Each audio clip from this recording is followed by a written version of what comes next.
एक बार जगन्नाथ महाप्रभु जी के मन में आया, बिना मेहनत के खड़े हैं यहाँ पर, हमको परिश्रम करके भोजन करना है।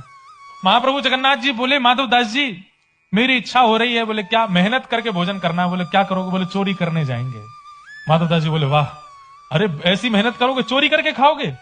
बोले बहुत दिन हो गए यहाँ जगन्नाथपुरी में, जब से हम भगवान बन के बैठ गए धामों में, तब से हमारी चोरी वोरी सब छूट छाट गई है। व्यक्ति को अपना स्वभाव नहीं छोड़ना चाहिए। तो क्या चुराओगे? बोले बगीचे में जाएंगे राजा के में, हमने यहीं से देख लिया है, बढ़िया बढ़िया कटहल लगी है वहां पे, तोड़ ताड़ के खाएंगे बढ़िया प्रेम से। माधव दास जी बोले तो आपको किसने रोका? चले जाओ। बोले ऐसे कैसे? अब हम ब्रज में थे तो मधुमंगल, श्रीदामा, तनसुखा, मनसुखा, धनसुखा हमारे सखा थे, उनके संग में चोरी करने जाते थे, अब यहां किसको लेके जाएं साथ में? तो माधव दास जी बोले कहां से ढूंढ के लाऊं? ठाकुर जी हंस गए, बोले तुम बढ़िया, तुम ही चलो, तुम्हारे साथ चलेंगे। माधव दास जी बोले हमको आती नहीं है चोरी करनी। बोले कुछ नहीं, बस 2-3 बातों का ध्यान रखना, ज्यादा आवाज मत करना, फुर्ती रखना।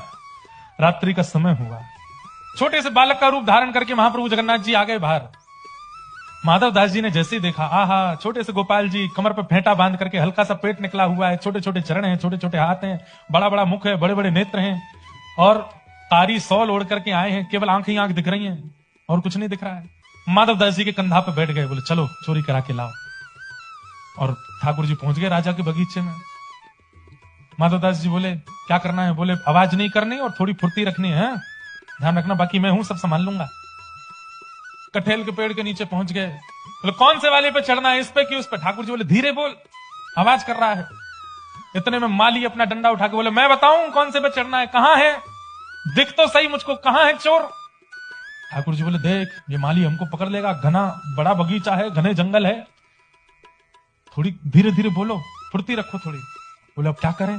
बोले मैं नीचे पीताम्बरी खोल के बैठा हूं, तुम ऊपर चढ़ जाओ, ऊपर से कटहल फेंकना नीचे, नीचे धम्म नहीं गिरना चाहिए, आवाज होगी, मैं पीताम्बरी में ले लूंगा। माधव दास जी बोले मैं चढ़ता हूं ऊपर। माधव दास जी चढ़ गए ऊपर।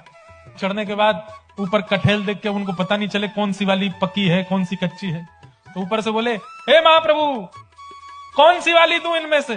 ठाकुर जी बोले चढ़ो रहे ऊपर, मैं जाऊं यहां से। भागे वहां से, ठाकुर जी तो भाग गए। माली आए, बोले मैं बताऊं कौन सी, आ जा नीचे आ। माधव दास जी धीरे धीरे नीचे उतर करके आए। माली ने 2-4 डंडे घुमा दिए, उसको क्या पता है माधव दास जी हैं, और माधव दास जी राजा के गुरु हैं। उसी पेड़ से बांध दिया माधव दास जी को, और रात भर माली वहीं बैठा रहा कहीं भाग नहीं जाए। प्रभात के समय राजा आए विचरण करने के लिए। राजा को पता चला कि रात में चोर घुसे थे। राजा ने आकर के जैसे पेड़ से बंधे हुए गुरुदेव को देखा, गुरुदेव चरणों में दंडवत प्रणाम किया, अरे खोलो इनको, अरे राजा जी यही चोर है, अरे ये मेरे गुरुदेव हैं।